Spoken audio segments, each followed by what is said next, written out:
کی خدمت کرتا تھا. بخاری شریف میں ہے یہ، صحیح بخاری میں.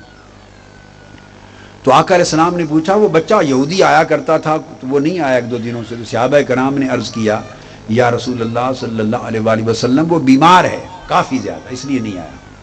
تو آقا علیہ السلام نے فرمایا چلو اس کے گھر چلتے ہیں، اس کی عیادت کرتے ہیں. وہ معروف حدیث ہے، ہر کتاب میں یہ پڑھا تھا. واحد جب تفسیر ابن کثیر کو میں نے ایک خاص آیت کے تحت جب اس مقام پر پڑھا، انہوں نے بہت سی احادیث کو جمع کیا، تو میں نے پہلی مرتبہ زندگی میں تفسیر ابن کثیر میں یہ حدیث ان الفاظ کے ساتھ پڑھی جو حافظ ابن کثیر نے روایت کی. خدمت کرتا تھا، مگر کیا خدمت کرتا تھا یہ بخاری شریف میں یا دیگر کتب حدیث میں تصریح میری نظر سے نہیں گزری تھی. یہ حافظ ابن کثیر کا عقیدہ دیکھیں اور عشق رسول دیکھیں اور ادب رسول. انہوں نے جو روایت لی مسند احمد بن حنبل کے حوالے سے، یہ پہلی مرتبہ میں نے وہاں پڑھی. بعد میں پھر اسی وقت میں مسند احمد بن حنبل اٹھائی اور پھر میں نے مسند احمد بن حنبل میں تلاش کی اور پھر اصل مسند امام احمد بن حنبل سے پھر حوالہ لگا لیا. مگر مسند امام احمد بن حنبل تک اس روایت کے لیے مجھے حافظ ابن کثیر نے پہنچایا.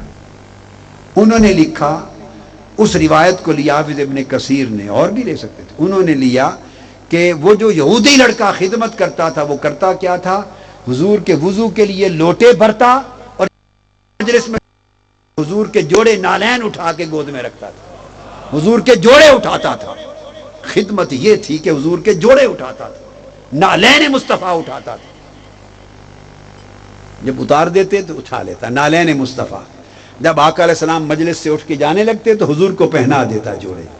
انہوں نے خدمت لکھ دی کہ وہ حدیث کی روایت میں کہ وہ یہودی لڑکا حضور کے جوڑے اٹھاتا تھا، لوٹے بھرتا تھا وضو کے اور جوڑے اٹھاتا تھا. یہ خدمت اور نوکری تھی. آگے پھر جب وہ علیل ہو گیا تو آقا علیہ السلام پوچھنے کے لیے تشریف لے گئے. پھر اسی روایت میں ایک الفاظ آگے میں اور جل کے اور ایمان افروز تھے اضافی. انہوں نے روایت کیا کہ جب آقا علیہ السلام گئے اس کے سرانے بیٹھ گئے تو وہاں اس کے گھر جا کر اس وقت اس کو دعوت ایمان دی کہ تو اسلام قبول کر لے اور میرا کلمہ پڑھ لے. اس لڑکے نے اپنے باپ کو دیکھا، یہودی ساتھ کھڑا تھا، اور آقا علیہ السلام اس کے سرانے چارپائی پہ بیٹھ گئے. اے یہودی، تیرے سین پہ بھی قربان جاؤں اور تیری حویلی پر بھی، تیری چارپائی پہ بھی آقا آ کے بیٹھ گئے. جب آقا نے فرمایا دعوت دی کہ کلمہ پڑھ لے تو اس نے باپ کو دیکھا، باپ خاموش کھڑا رہا. آقا علیہ السلام نے اسے دوبارہ فرمایا، اس نے پھر باپ کو دیکھا تو باپ نے کہا مجھے کیا دیکھتا ہے، ابو القاسم یعنی محمد مصطفیٰ جو فرماتے ہیں کلمہ پڑھ لے. مطلب یہ تھا کہ ہر ایک کے گھر تھوڑا جا کر یہ دعوت دیتے، تمہارے گھر آ جائے ہیں دعوت دے رہے ہیں، چھوڑ دو مجھے میرے مذہب کو، کلمہ پڑھ لو. کلمہ پڑھ لیا تو آقا علیہ السلام جب باہر نکلے تو اس کی روح قفس انصری سے پرواز کر گئی.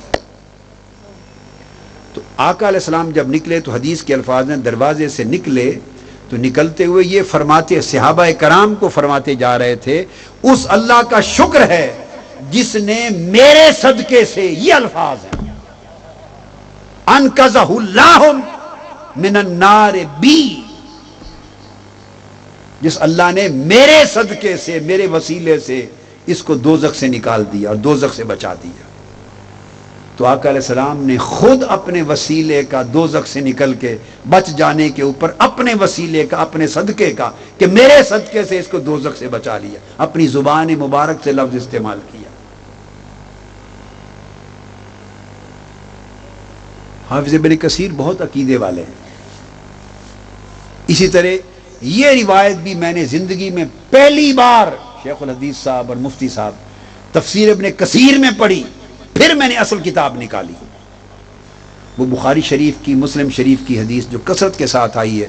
جب آقا لوگوں کی تو آپ جوش میں آ کے فرمانے لگے سلونی اما شئتم، آج پوچھ لو مجھ سے جو پوچھنا ہے، سلونی اما شئتم. تو ایک شخص کھڑا ہوا، اس نے کہا پھر آج دریائے علم جوش میں ہے، تو لوگ اس کو کہتے تھے یہ حرام زادہ ہے. یعنی یہ حلالی نہیں ہے، لوگ اس کو تانا دیتے. تو اس نے کہا میں اپنا مسئلہ ہی حل کرا لوں. اس نے پوچھا بھئی یا رسول اللہ من ابھی بتائیں میرا باپ کون ہے، اصل میں کس کا نطفہ ہوں؟ فرمایا ابو کا حذافہ، تم حذافہ کے بیٹے ہو. ایک اور شخص کھڑا ہوا، حضور پوچھتے تھے سلونی اما شئتم، آج پوچھ لو مجھ سے جو پوچھنا ہے. ایک اور کھڑا ہوا، اس نے کہا میرا باپ کون ہے؟ آپ نے فرمایا ابو کا سالم مولا شیبہ، شیبہ کا آزاد کردہ غلام سالم اس کے بیٹے ہو. ایک کھڑا ہوا اور شخص، یا رسول اللہ بتا دیں میرا ٹھکانہ مرنے کے بعد کیا ہوگا؟ دوزخ جنت. فرمایا مقعدک فی النار، تیرا ٹھکانہ دوزخ ہوگا. منافق ہوگا نا کوئی. معروف حدیث ہے جو بخاری مسلم میں آئی ہے. اس پر بعض اہل علم یہ بحث کرتے ہیں اور یہ اس کا معنی بیان کرتے ہوئے انہیں یہ مغالطہ ہو جاتا ہے، وہ دور کر دوں. وہ سمجھتے ہیں کہ یہ سلونی اما شئتم سے مراد یہ تھا کہ احکام شریعت کے بارے میں جو پوچھنا ہے پوچھ لو. یہ حضور کے علم کی جو وسعت ہے اور اللہ پاک نے جو وسیع علم عطا کر کے بھیجا ہے وہ احکام شریعت کا ہے، علم آخرت ہے، علم شریعت ہے، علم احکام ہے.